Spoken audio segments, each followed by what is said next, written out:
Cette jeune femme fait tomber accidentellement son argent par terre. Un petit garçon s'arrête pour le ramasser tout en appelant la dame. Mais elle était tellement préoccupée par son téléphone qu'elle ne l'entendait pas. Le petit garçon ramasse tout l'argent et se met à la poursuite de cette dame. Elle était tellement concentrée qu'elle ignorait qu'on l'appelait. Le petit garçon ne cesse de crier « Madame, votre argent! Madame, votre argent !» Le garçon croise le chauffeur de la dame. Ce dernier demande au garçon pourquoi il crie ainsi, disant qu'il l'entendait crier depuis la voiture. Le petit garçon explique que la dame a accidentellement fait tomber son argent. Le chauffeur commence à ramasser l'argent, mais l'enfant lui dit que cela ne lui appartient pas. Il gronde l'enfant et dit qu'il va apporter l'argent à sa patronne. Mais l'enfant ne voulait pas du tout. Le chauffeur menace de le gifler s'il ne fait pas attention. Le petit garçon s'oppose, mais le chauffeur réussit à prendre tout l'argent du petit garçon.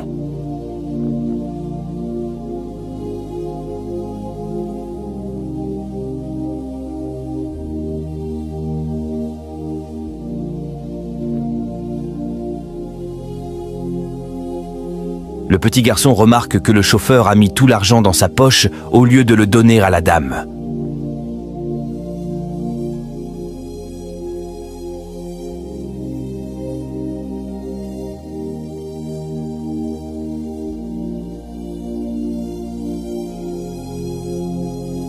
La dame appelle le petit garçon et lui donne de l'argent parce qu'il l'a aidé à porter ses bagages.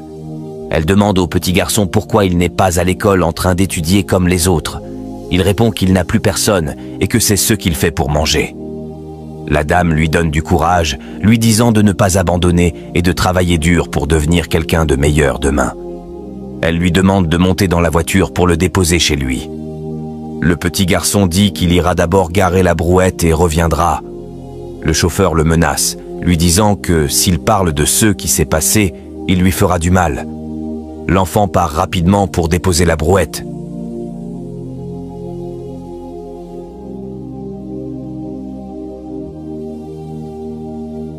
Le chauffeur était tellement stressé. Quand l'enfant revient, il le menace à nouveau. Quelle sorte de personne est ce chauffeur? Juste à cause de l'argent, il fait tout cela.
La dame dit au chauffeur de se dépêcher.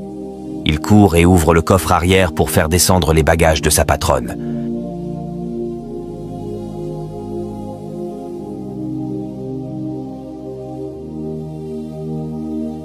Mais elle remarque que son porte-monnaie est très léger. Elle vérifie si son argent est toujours intact, mais elle ne trouve plus rien dans le sac. Elle va vers la voiture pour vérifier, mais hélas...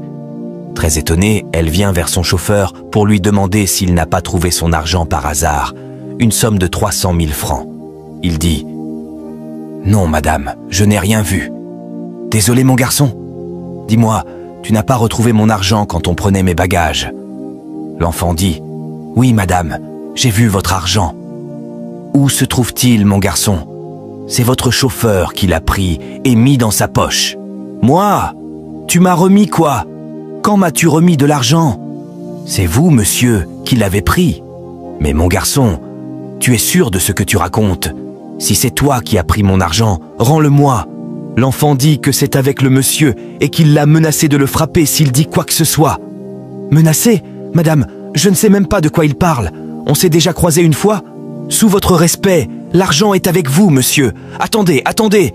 Tu es très sûr qu'il a pris l'argent chez toi quand tu l'as ramassé. Oui, madame, je vous dis la vérité. Mon chauffeur, pourquoi tu as pris mon argent? Le chauffeur commence par gronder le petit garçon. Tu es vraiment sûr, mon garçon? L'enfant confirme. Comme la dame ne le croyait pas, elle a commencé à fouiller le petit garçon. Quelle tragédie!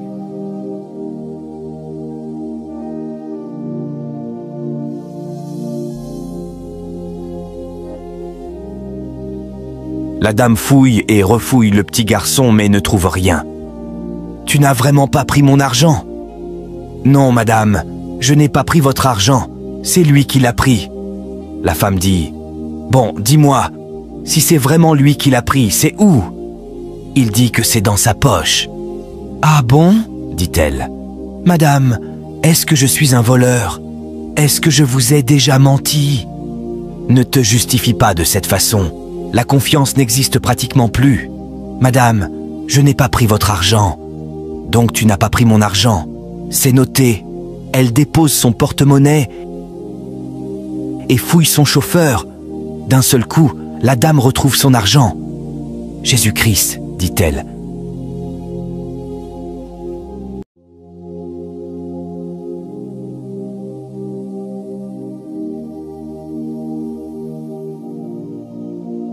Qu'as-tu fait? Tu as volé mon argent alors que je suis ta patronne? Mais je t'ai pourtant tout donné. Je te garde comme si tu étais mon fils, et c'est sur ce petit garçon que tu mens? Tu n'as pas honte? Comment as-tu pu oser mentir sur cet enfant? Il commence à bégayer en disant qu'il n'a jamais volé, et qu'il a été juste tenté. Je te reviens, dit-elle. Mon garçon, merci de m'avoir ouvert les yeux et je suis vraiment désolé de ne pas t'avoir cru depuis le début. Je m'excuse du fond du cœur. Tu es un bon enfant et la manière dont tu es honnête, je veux que tu ne changes jamais. Maintenant, toi, ne m'adresse plus la parole, sinon tu verras mon mauvais côté. Madame, s'il vous plaît, pardonnez-moi. Dégage de ma maison et ne reviens plus jamais, dit-elle. Il ne fait que demander pardon. Elle lui donne une claque et lui dit de dégager de sa maison. Elle décide par-dessus tout de prendre sous son aile le petit garçon sans abri. Elle chasse son chauffeur hors de sa maison. Nous voici à la fin de la vidéo. Chers membres de ma famille, l'honnêteté est un choix de vie qui demande du courage, mais qui est essentiel pour bâtir des relations solides et authentiques. Être honnête ne signifie pas seulement dire la vérité aux autres, mais aussi être vrai avec soi-même. Cela peut parfois être difficile, surtout quand la vérité est inconfortable ou quand il est plus facile de contourner la réalité. Cependant, l'honnêteté ouvre la porte à la confiance, à la paix intérieure et au respect. Quand on choisit d'être honnête, même dans les moments où il serait plus simple de ne pas l'être, on montre notre intégrité et on s'offre la possibilité de vivre une vie plus alignée avec nos valeurs profondes.